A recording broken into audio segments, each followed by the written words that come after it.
mga kadogo. Magdi-deworm muna tayo ng mga puppy. Pang third time na nila.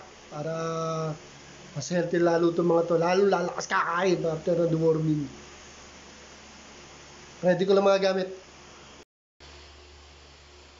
3 kilos na ang aking mabait na aso. Deworming!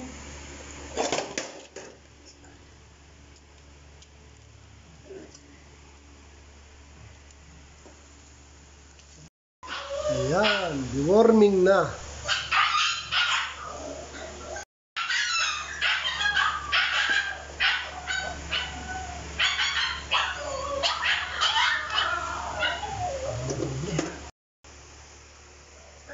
Third deworming ng mga baboy. Baboy, lalaki, tataba eh.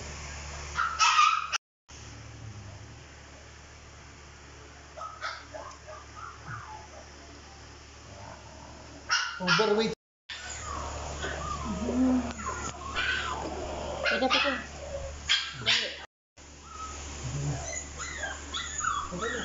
Thanks for watching mga kadogo.